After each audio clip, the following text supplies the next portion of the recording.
Guys, in this video I'm going to show you how to find interquartile range and outliers. First let's look at the interquartile range.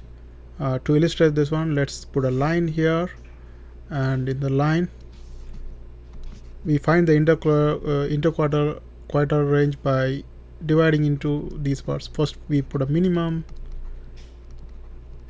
okay, and maximum right here, and then in the middle we will have the Q2, and this is Q1, and this is Q3. If we put a percentage, this is 0%, this is 25%, this is 50%, and this one is 75%, and this one is 100%. Okay, and here what we have to do is we are going to have the middle part median right here, and after we find out the median, we have to separate this one into lower part, higher part, and find the median of each. So this one should be a median, this one also a median. Once we look at an example, you understand this one clearly. Okay, so this is how we find out and once we find out all these things, to calculate the interquartile range, what we have to do is we subtract Q1 from Q3, Q3 minus Q1, that is the interquartile range. Now let's look at an example to see this one. So let's say we have some data set like 7, 11, 14, 5, and then 8, 27, 16, 10, 13, 17, 16. Now to find out the interquartile range of this one, first what we have to do is we have to arrange them in an ascending order, so increasing order from lowest to highest. So here the lowest value is 5, so I put the 5 here, and the next lowest value is 8, so I put the 8 next to this, actually 7, so the next one is 7, so I put the 7 next to this, and then we have 8, and after that we have 10 here, so I put the 10 right here, and then after that we have 11, I put the 11 here, and then 13 here, and then 14 here, and then 16, and then 17. Actually we have 16 twice, so I put 16 one more time, and then we have 17, and at the end we have 27. Okay, so from this one what we have to do is we have to find out the middle of this one.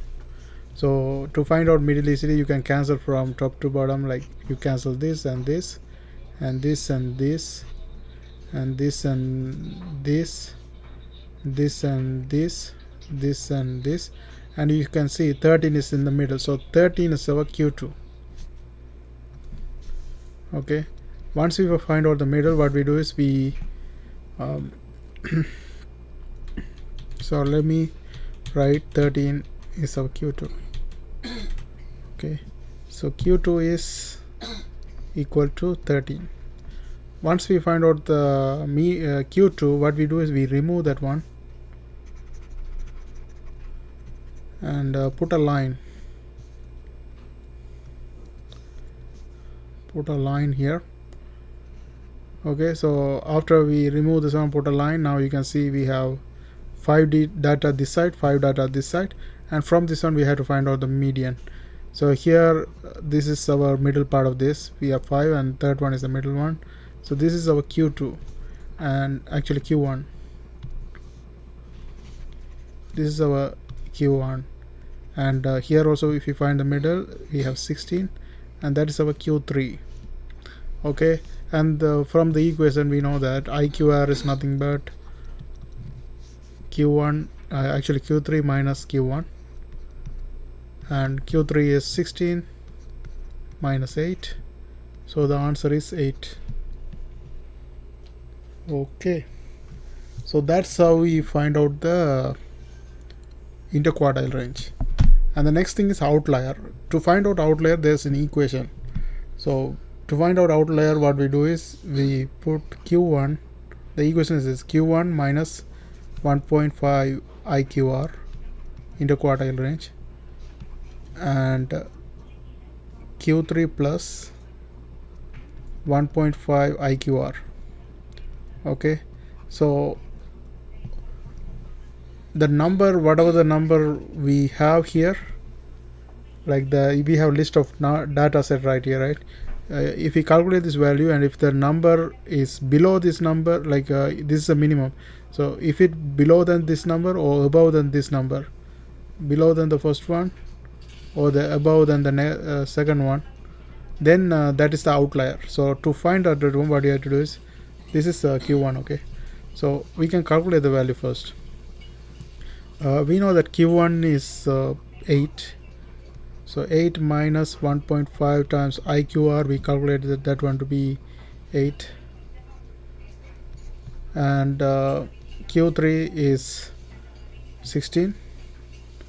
So 16 plus 1.5 times 8. Now 1.5 times 8 is 12. So 8 minus 12, that is minus 4. And then 16 plus 12 is 28. Okay, minus 4 comma 28, and we have to see if there's any data we have that is below minus 4 or above 28. Here we don't have anything, like we have 27, but that's below 28, so it's not outlier. So in case if we have 29, that's an outlier because that is above this range. So you have to look at this range, calculate this range using this equation, and find out if you have any value that is below than that or above than that. If you don't have anything below or above, then there's no outlier. And that's it for this video. I hope you guys found this video helpful. Thanks for watching. Don't forget to subscribe my channel.